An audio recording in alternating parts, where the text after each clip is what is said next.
So just helping them, just talking with them, take a phone call. Be that one that does the good without getting anything in return. That doesn't matter because you're there. Welcome to Business Buying for Financial Independence. I'm Tim Delaney, and I help young professionals buy small businesses so they can escape the 9-to-5 and take control of their time, income, and future. If that sounds like you, hit the subscribe button and let's get into it. Welcome to the Business Buying for Financial Independence podcast. Today I have Rune Home with me. Rune is an entrepreneur with over a decade in his backpack, running companies, buying companies, and shutting down companies, always striving to learn and help others succeed. Rune, welcome. Glad to have you here today. Thank you, Tim. My pleasure to be here. Awesome. Well, let's start with just a little bit of an overview about your background before you got into business for yourself. Yeah, sure.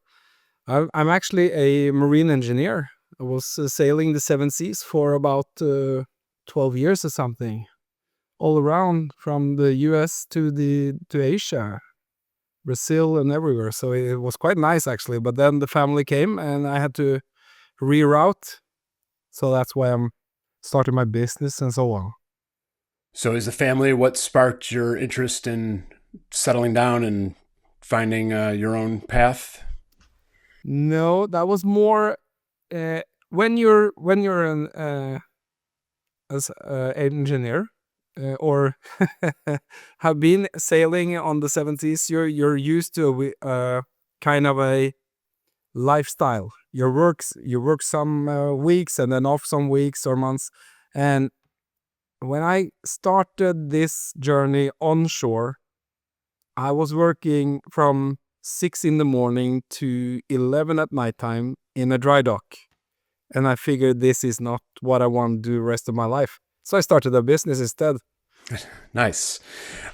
So as my followers will know, I'm a huge advocate for buying businesses. And you have done a little bit of both, starting your own businesses and buying businesses. So I believe your first venture was starting something on your own. You want to tell us a little bit of how that came about and what it is and what you do?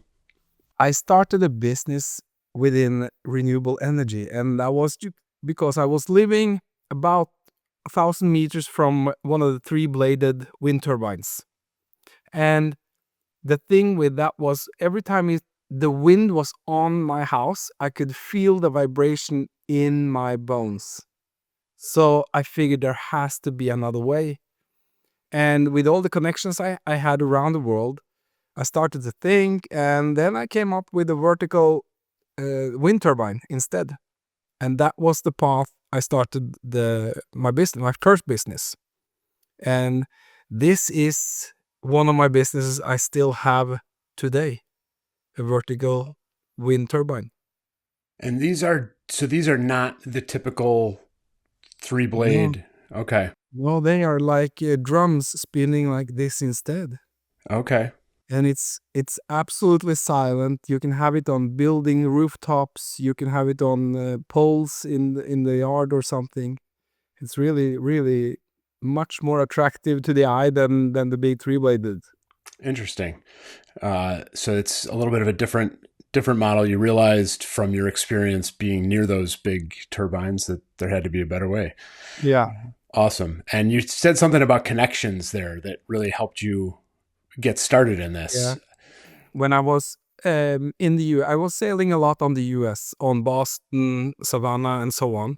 And over there, I took a couple of weeks off. Every time I disembarked the vessel, I took a couple of weeks in the U.S. just to sightseeing and meet some people. And over there, I met somebody that was really good in electrical engineering. So together we produced a generator for this wind turbine in the after I quit the sailing. Okay. And that was actually the start of something really nice because I'm still using their facility to produce my generator or our generator. So we are producing the generator in the US. We are producing the rotor and stator here in Sweden, and we are using a little bit different with the inverters for connecting the grid and so on. Okay. Awesome. But it was those connections. I talk about this a lot on social media, the importance of connections and building your network. So this was somebody that you had met in your travels previously and went back to. And that's really important, the thing you're in on that there.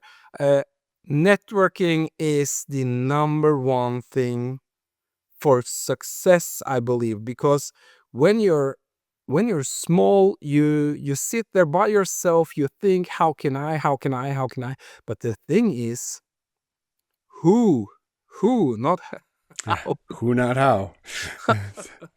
And by networking, you will get that connection. And even if you sit by yourself and you have a great network, you will come up with an idea who can help you with this and who can help you with that. And it makes things so much easier. And also, I strongly believe in sphere of interest. Mm-hmm. Have you heard of it before? Sphere of interest. This is a sphere of interest, like the circle? Yeah, it's a sphere of interest. It's the sphere you have around you with people you know. Yep. And everyone is a lead magnet, actually. This could be your family. This could be at your gym.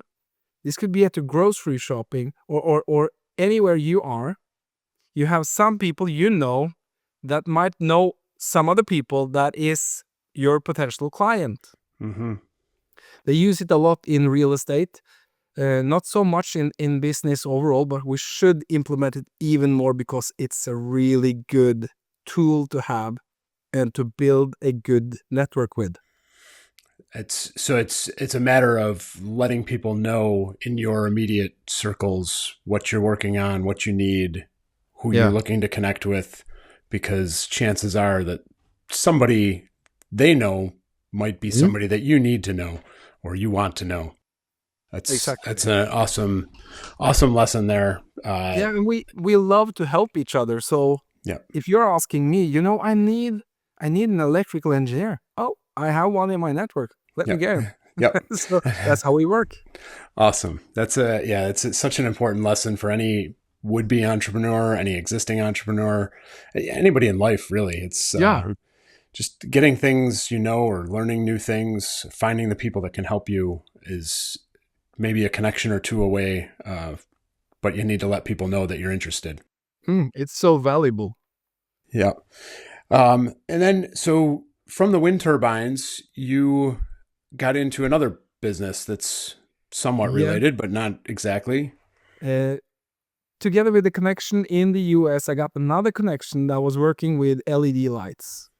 Okay. And of course, all this time, when I was sailing, I started with some real estate projects, flipping some apartments, flipping some houses, and so on. But in this journey with the generator in the US, I got to know another guy in his network. A sphere of influence. Doing LED lights for industrial use. And that brought me in on that path as well, because they taught me that first you reduce 1 kilowatt before you produce 1 kilowatt. It's much easier to reduce one than to produce one. And that's an amazing lesson. That was one of the best lessons ever, I think. This has led me further on as a consultant, as when I'm doing the renovation of the houses or flipping them and so on. This is just implemented so deep because it's so, and we have it. The proof is now that it's valuable because of the prices we see, the fluctuations in the electricity price. Yeah. So it's easier. Yeah. It's easier to save money by reducing than by producing more. Yeah. That makes complete sense. I almost feel like that applies to other areas of business and life as well, with just looking around you. And if you want to make more money, reducing some of your unnecessary expenses is sometimes an easier way of putting more money in your pocket than trying to find ways to actually earn more. That is true. That is so true. That's I think that's a good lesson for life. So that sphere of influence is really paying off with the lessons there and the Yeah. connections. Um, and then from there you got into, so you were buying real estate, flipping real estate, you Go. were building these two new businesses, and then you took a little bit of a step in a different direction and started buying businesses. So can you Yes. tell us a little bit about why and how that came about? The first business I bought was a small cafe uh, out on the countryside. It was just because I thought it was a great idea. I figured I have the time to take it, and I the deal was a good one. Okay. So I bought it. It was in the middle of COVID. They had some good numbers the first years. It was about 2-3 year old business. So I bought it, and then the COVID hit really hard, and we had to shut down everything for a while. We started to get back on track again when COVID opened up a little bit, but it was impossible. Mm. We didn't have any customers, maybe a handful, and that was devastating. It cost me a little bit of money. I bought it for, I think, about, what was it? 150,000, I think it was, dollars. And then we put in a little bit because we had to pay the employees that we had in. But then we figured it's no use. We cannot survive with this. So sometimes when you see it's going bad and you just have the feeling, then it's better to just shut it down. Do it and go further. Everything is a lesson. So do it and pass on. And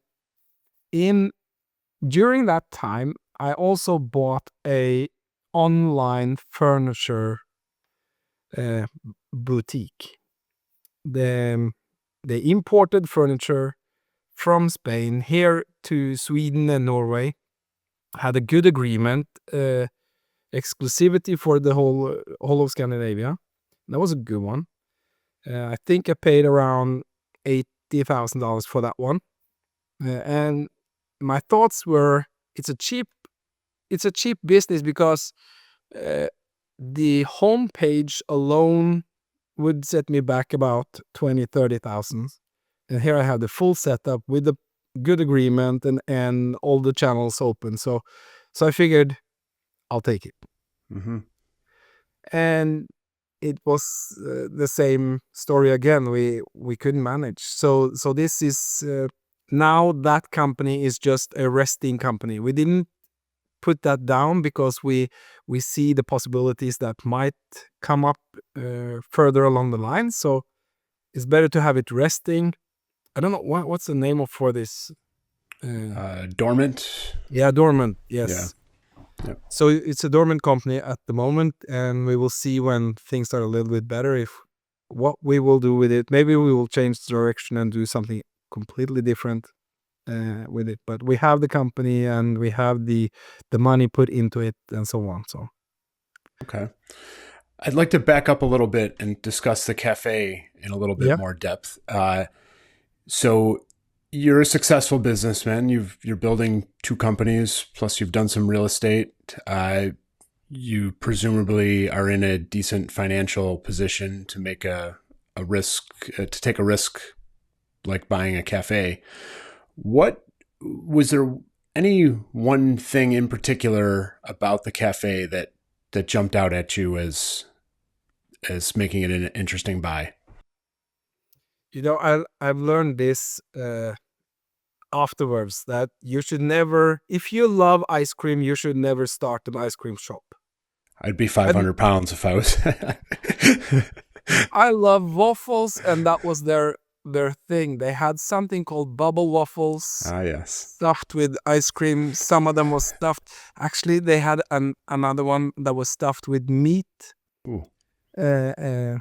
smoked ham, smoked turkey, and so on. And that was my point of Okay, that's fair enough. intellectualism. And once again, if you love the ice cream, do not start an ice cream shop because you will eat up all the revenue. Don't get high on your own supply, I think is Yeah. a phrase out there. Okay, that's interesting. So it was more of a personal interest in the product. You loved the product, which is what a lot of people say about getting into business or buying businesses is find things you're passionate about, find things that you really like, which I think can be true to some extent. I personally, I'd be scared of food related products that I enjoy getting into business with them because it's too tempting, too easy to eat your profits away. That makes sense. So with that cafe, you purchased it it was during COVID. So in 2020, you obviously knew that things were not necessarily great, but I'm guessing you were hoping it would pick up back as soon as COVID went away, kind of thing. My thoughts were that COVID was just going to bear a little bit, Yeah. and maybe a year, and then it's over. Mm-hmm. But what I didn't think of was that everybody has been at home for 2-3 years, Mm-hmm. and when COVID was over, everybody wanted to go to another country. Yeah. Everybody wanted to go on vacation here, vacation there, and not in Sweden. That was for sure. Okay. So that was what happened, actually. Okay. That was the main thing. I believe that was the main thing, that first everybody was forced to be at home, and then everybody wanted to go ashore on vacations. So Okay. And what was your plan when you were buying this? Were you planning on being the manager, being there every day? Did it already have management in place? Did you hire a manager right away? I had eight people in staff, Okay. one manager, and the other one's employees. Okay. So they had, it was one manager, and the other one had their respective area in the shop.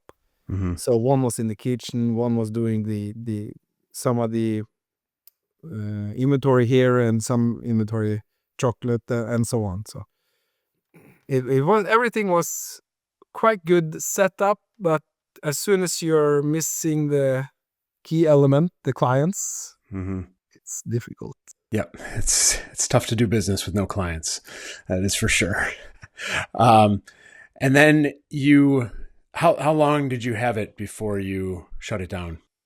I had it for 2 years, I think it was. Okay. 2 years. And was there a specific point in time or event or something that you just finally said enough is enough and decided to close the doors?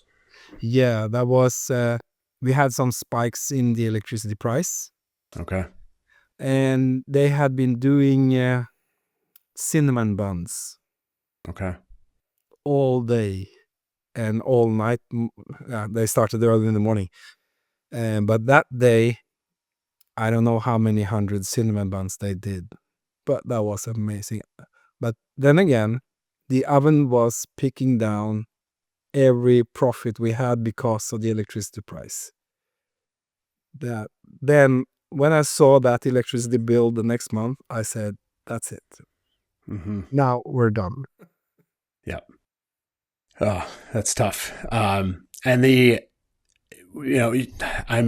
because I'm a big advocate of people buying businesses and taking a chance on themselves, it's always tough to hear stories that don't go well, but it is important to realize that it can happen, and it will happen, even if the business was successful. Obviously, there were external factors in this situation with COVID and coming off of COVID.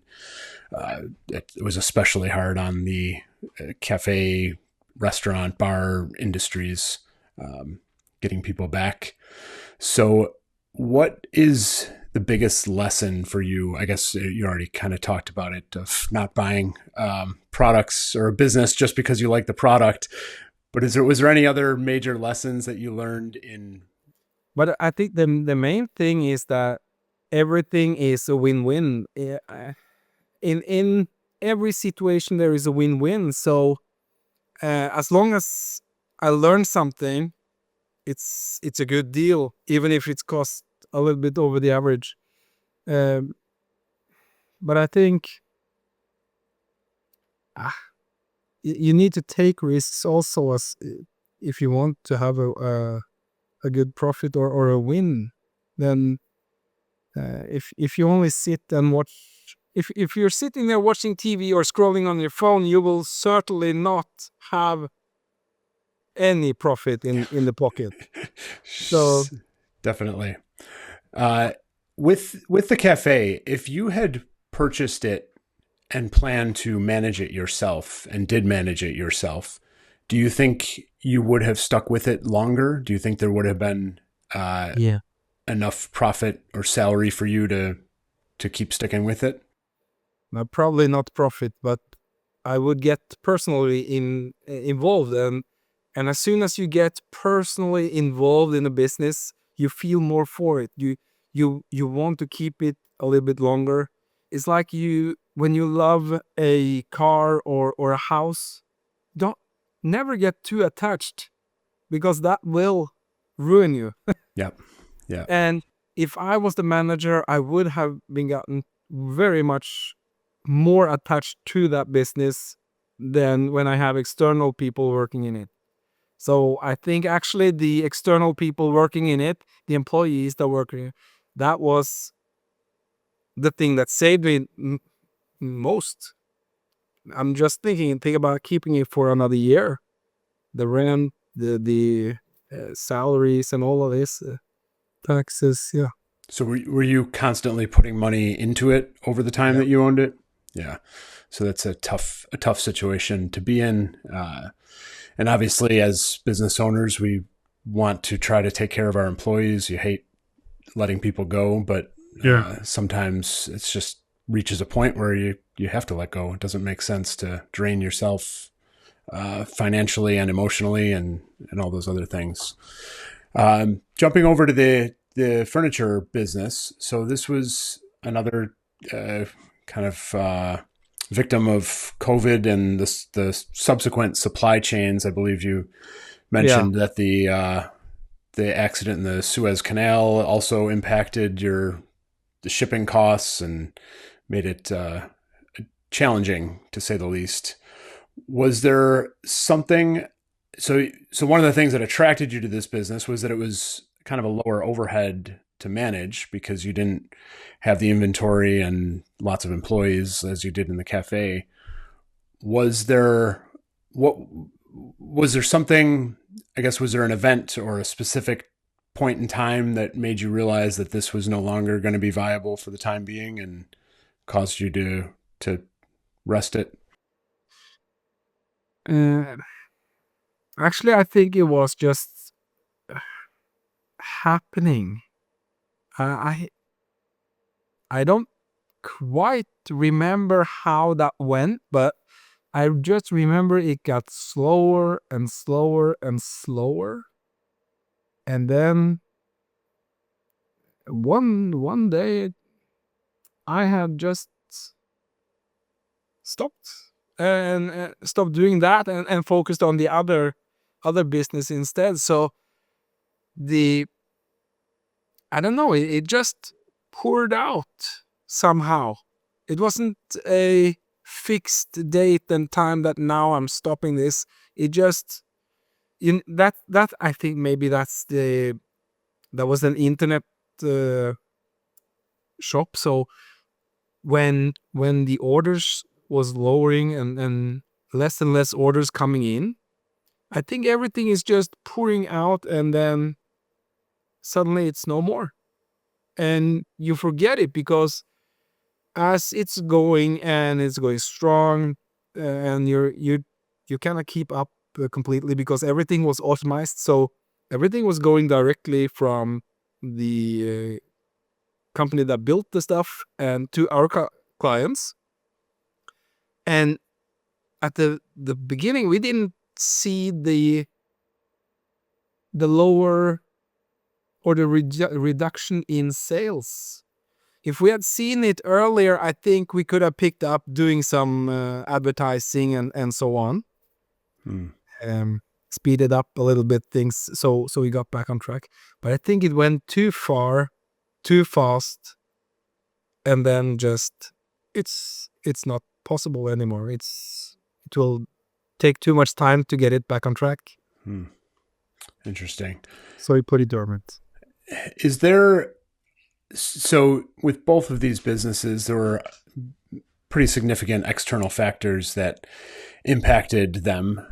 Looking back, is there something during the buying process, during your due diligence, that you could have done differently or looked at differently that maybe would have given you an indication that these may not be as successful as you were hoping?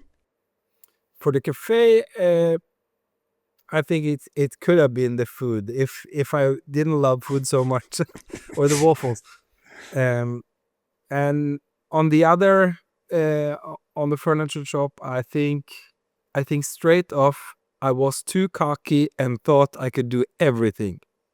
Okay. I honestly think that I thought that I could do everything, and so I bought it, and I couldn't do everything. Yeah. That's I've found as I've gotten older and wiser that bringing other people in to help is much more important than trying to do everything yourself.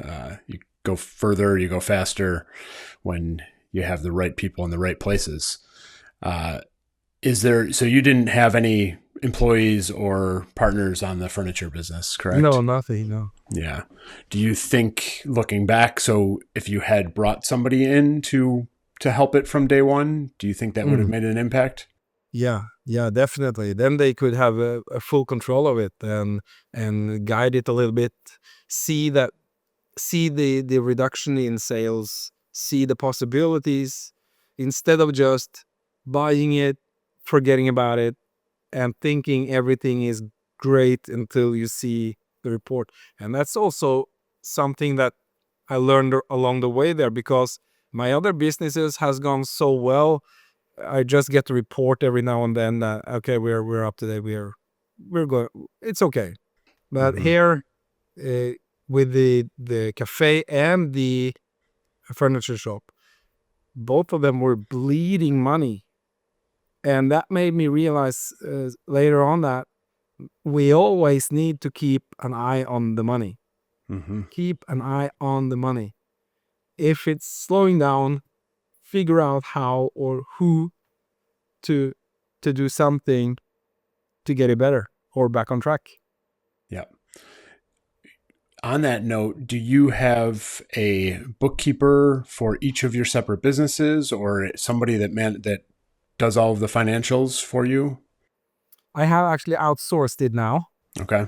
But this is a person I know, or she started the company, so Okay. it's her company is in my sphere of interest. Yeah.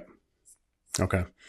So, and you get regular reports from her on how your various businesses are doing? Yeah.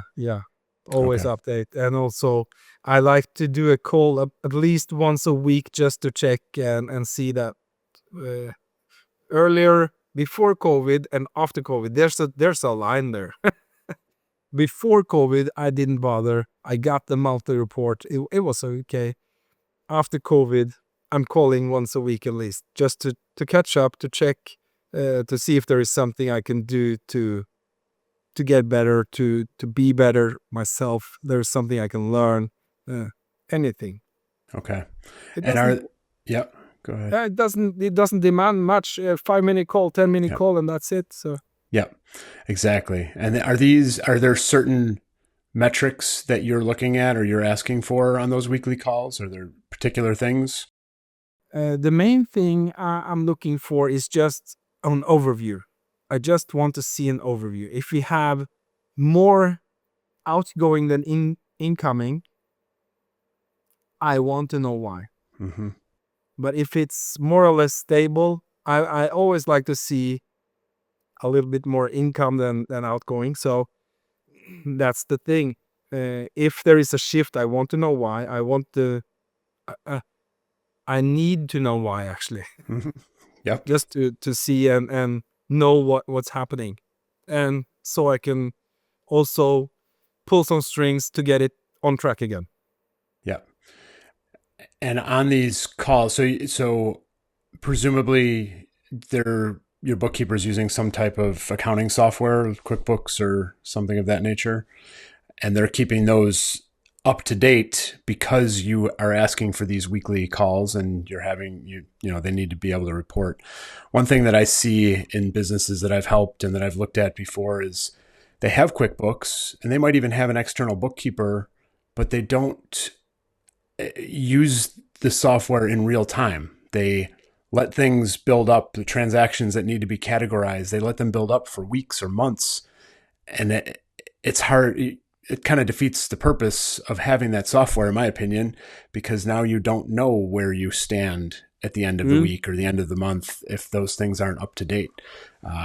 It's such a simple thing nowadays with these softwares that you just go in, you make sure that things are categorized correctly. If you have an external bookkeeper, that's something that they can be asking you on a weekly call of, hey, we have X, Y, and Z transactions that we're not exactly sure how to categorize. These are new vendors or new, a new charge on your credit card. Can you explain? Can you tell us what category that should fall into, or what was it, so we can help you figure out the category? I see so many businesses that have just all these outstanding categories, and you ask them for a financial report, and it takes them a month because they have to go back through all these dozens and dozens of transactions.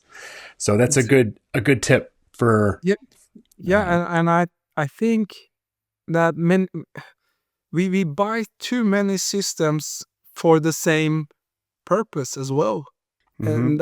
and that might be why we don't use it. Mm-hmm. Yes. Yep. So, do you have an example of that? Now, but you have a CRM system, Mm-hmm. like where you have the clients, and then you have a system for your financials, and then actually in both of them systems you could probably categorize and get clients into that system and financial into that system, but you're not using it. You'd rather pay for two different systems than to have one system, complete, easy, and take a teaching, take an hour to teach, to learn how to use the program correctly. It's like you said, you don't want to have months and months back just because you don't want to do it. You're afraid to use the system for what it's worth. Yeah, Use it. that's there are, and it's more and more difficult in today's software age because there are a million different tools out there that all promise different things, and there's definitely tools that are very focused on do one thing and one thing very well, and sometimes they offer to do those other things, but they're not the greatest for it. So you get another tool, and if you don't link them up and make them work together, you're shooting yourself in the foot because now you're duplicating your efforts across multiple software, which is frustrating and it's time consuming. And then you don't do it because you don't want to waste, quote unquote, waste your time doing something like that feels annoying. It's like those old comedy sketches with the Office Space movie with the TPS reports where nobody wants to fill out expense reports. It doesn't matter if you're the owner or the lowest level employee, but at some point those numbers are vital to running the business, and you have to make sure that you're doing things that can help you move forward. But I love that tip. You have an external bookkeeper, but you are on a call with them once a week to just get an overview. It doesn't have to be a long, in-depth meeting, 5 minutes, quick update, but making sure that you're able to catch those things that are going in the wrong direction before they get too far and are uncorrectable. It's like that analogy of an airplane or a ship that goes on. You're in the shipping industry. If you leave port and go off 1 degree, you're going to end up somewhere, and you travel for a couple of days, you're going to end up in the way wrong spot versus course correcting immediately and getting back on track. So what are you up to nowadays? Are you still looking to buy businesses, or are you completely turned off from that process? Or No, I'm always looking to buy businesses, and I'm sad to say, but this is a great time to buy a business. Many people are putting down their business of different reasons. Some of them are even on the verge of bankruptcy, and then I like to see that I'm helping people to get rid of their extra luggage. And if they decide that they want to sell, then when they cannot sell, or if it takes too long time, it will become a stressful extra luggage for them. So I'm always looking to buy businesses. I've been looking at a few last week. One was a transport business, actually, local one. A couple of trucks here in Sweden. Just to, I think it's a good business. I think it's part of the future, definitely. Everybody wants to transport something. I'm transporting a lot myself, and that's why I see the synergy in it. Instead of paying external for transport, I can have it in-house, if you like. So I'm always at the lookout, and I love the strategic play in everything to see how the pieces are falling together, and it's great, actually. I want to come back to that synergistic play between businesses, but something you touched on there of helping people with their baggage and their situations, I think is very important to touch on, because I've seen it was a post on Threads recently that I commented on from somebody else that talked about the best the seven Ds of that are signs or indications of a business that might be ready to sell. And those are things like distress and divorce and disease and death. And some of the people commenting on that post made the poster sound as like somebody that is evil and trying to jump on a situation and take advantage of a situation. But the way you phrased it is the way I think about it, and the way a lot of others in our sphere of influence, I guess, would think about it, is we're actually doing a service to those people that need help. If their business is in distress, it's causing them headaches, it's causing them pain. They might not be able to pay their employees, which is causing even more problems for other people. By stepping in and helping them with a solution that maybe even gets them out with some profit, it can be really relieving for those people, especially if it's something they've been doing for a long time. Same thing with those other ones. Somebody dies, the widow or widower doesn't want the business, doesn't want to run the business. The sooner somebody like you or I or somebody else can step in and help them, the better off everybody is in the long run. That's a really, really great point, especially when it's a divorce. I think that's many of the people that get a divorce, they don't want to sell or get rid of the business, actually. So many times I'm just there for support. And that's what they need. Whether it's the husband or the wife that is still in the business, they only need, normally they have their spouse to talk to. How about this? How about that? Now that one is gone. And maybe it's a lot of frustration and anger also coped up together with lower profits. You have to pay the employees, as you were in on. And that's when we want to have as many businesses as possible running. Mm-hmm. So just helping them, just talking with them, take a phone call.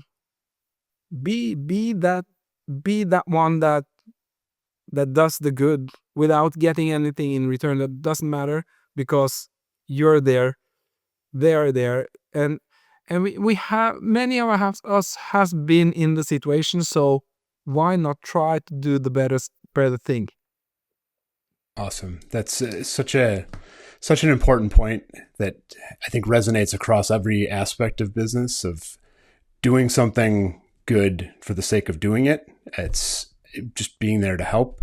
It comes back to you manyfold over when you are just looking to add value, looking to be a resource for others rather than always looking to make money or make profit.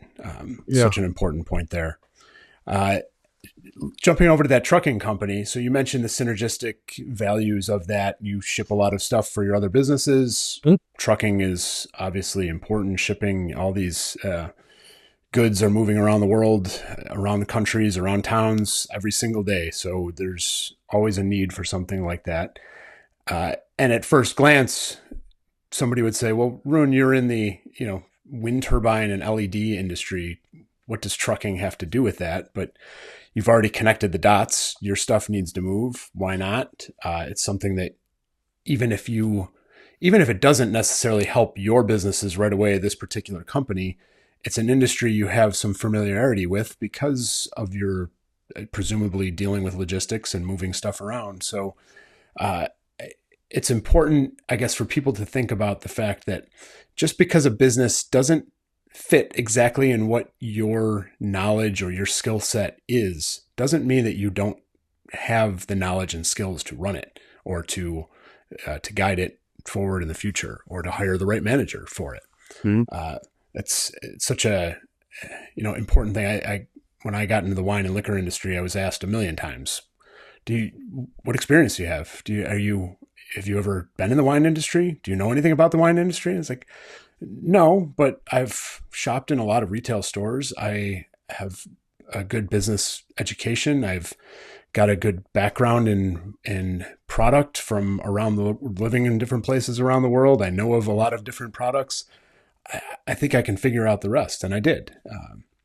So don't constrain yourself to only focusing on businesses that are directly in your wheelhouse of what you've done in the past. That's an employee mindset of, well, I am a supply chain logistician. That's the only type of business that I can buy because that's where my career path has been so far.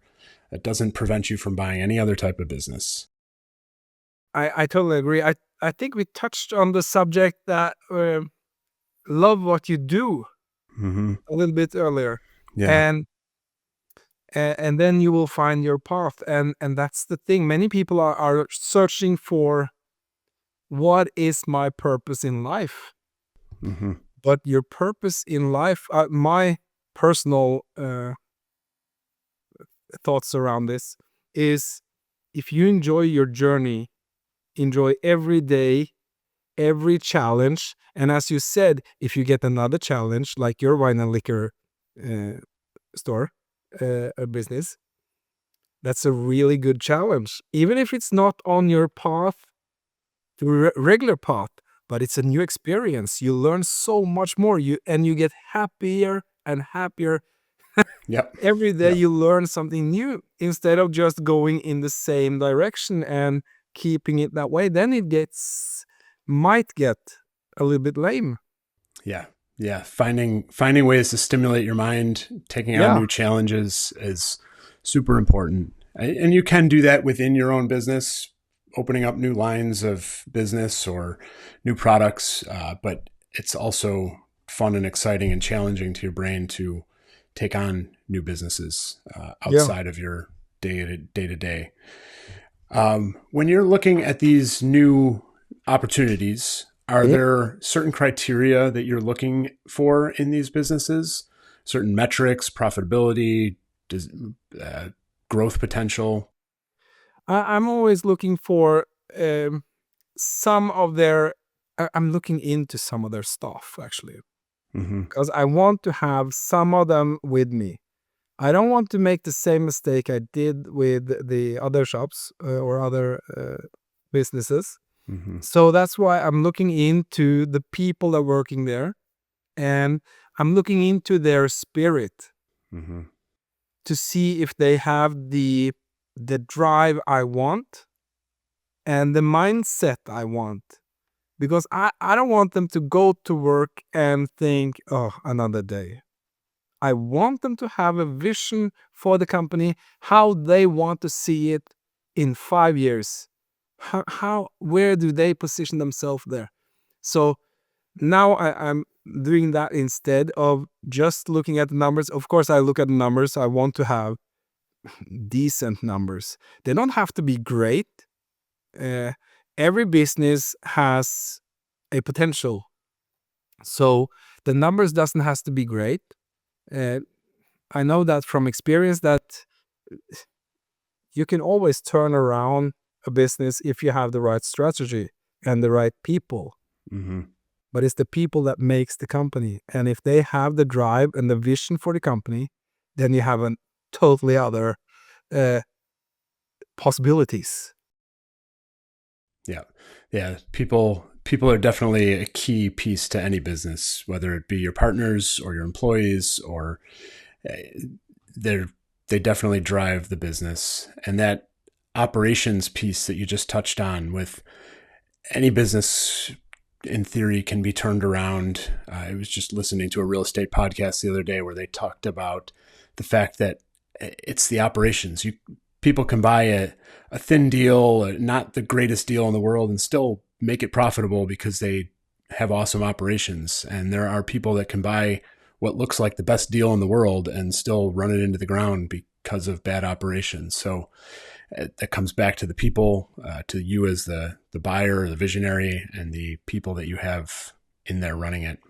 Very important. What, if you could go back to a moment in time before purchasing your first business, or before even, I guess, getting into business for yourself, what's one critical piece of advice that you would give yourself before you ever got into business? Nothing's good and nothing's bad. The thing is, you just have to do it. You will survive anyway. And before I got into business, when I went on my first ship, I was actually going to Trinidad and Tobago all by myself. We were flying from London to Trinidad and Tobago. I was staying there at a hotel completely alone. I didn't know anything. I didn't know who was picking me up, anything. I was scared of shit, Well, and then I just figured that nothing can go wrong. Nothing's good, nothing's bad. I will survive. That is the main thing. And then when you get aboard a ship, you get it installed and everything. And a year after that, I came back exactly the same route to that exactly the same vessel, and it was just a year ago I was here, and I was scared, and now it's just a walk in the park, because we learn at everything that makes us a little bit scared. So that's I think the main thing is nothing's good and nothing's bad. We need to dare to be afraid. Yeah. The only way to get over the fear is to do it, do the thing, get over it. That discomfort is a place to grow. You can't possibly grow or get better or become more successful if you don't put yourself in those discomfort positions here and there, those fearful positions. So embrace the fear. Yeah, embrace that's I bet you had the same feeling the first company you bought as well. A little bit scary, a little bit ticklish. It was excited about this. Definitely. That's Will it go? Will it not? Yep. I think that, thinking back to everything in life, like some of the best experiences started with some of the most fear Yeah. Similar to you, I moved to Addis Ababa, Ethiopia, after college. I went there after college, and then I joined the Peace Corps, and then I moved back to Addis without a solid job. I had a verbal offer, but I got on a plane and went, and I didn't know what was going to happen. But it turned into an amazing couple of years of career, and met some amazing people and did some amazing work. And then buying my business was the same thing. There's definitely fear and apprehension and back and forth and nerves, but it's amazing, so once you get on the other side of that, it's definitely a great piece of advice there. I think that what most people can relate to, just that having the fear and doing it and it turns out great, is when you ask somebody on the first date. Yep. It's so scary. Yep. You overthink it, and then you do it, and everything works out perfectly. Yep. Yeah. Just taking that first step, that first risk. I've heard other people talk about the fact that doing it's almost a muscle that you need to practice or that you need to exercise. And people suggest doing something that makes you scared every single day or makes you uncomfortable every single day, whether it's taking a cold shower or whether it's buying somebody a drink at Starbucks, or whether it's asking for a discount somewhere that would never normally give you a discount, just to do it. You get scared, you get nervous, but when you exercise that muscle, it is a powerful thing, because then you're willing to take those bigger and bigger chances as you progress. Yeah. Looking back on your whole entrepreneurial journey so far, which is, it still seems like in its infancy, because it sounds like you have bigger and better things coming up in your future. What's the most valuable lesson that you've learned so far, besides don't buy waffles just because you like them? Valuable, I don't know. I think when you know that everything is a win-win, I think we touched on that, but everything is truly a win-win. If you do the wrong step once, you will learn. If you do it twice, okay, then you didn't learn the first time. So when you have that mindset that everything will be a win-win no matter what you do, it doesn't matter what you do, as long as you know deep down inside that this will be a win-win for me. Awesome. Rune, it's been an absolute pleasure to have you on today. Is there anything else that you'd like to share? Or if not, is there somewhere that you want to direct the audience to learn more about you, or to become a customer, or to connect with you in any way? Well, they can have a look at my stuff at my homepage. Okay. And we'll link to that in the show notes below. Very nice. Otherwise, I encourage everybody to just do it. Just do it. Just do it. That's the main thing. Yeah, that's a vital piece of advice. Just start doing something, take action today, and you will thank yourself in the future. I really appreciate that, Rune, and I really appreciate you taking the time to be on the podcast. And I look forward to having you back on sometime in the future when you make your next acquisition, so we can discuss that in detail and let our audience learn a little more. So appreciate it. Thank you so much. Thank you. Thanks for listening to Business Buying for Financial Independence. If you're serious about owning your time and building long-term wealth, make sure to subscribe so you don't miss the next episode.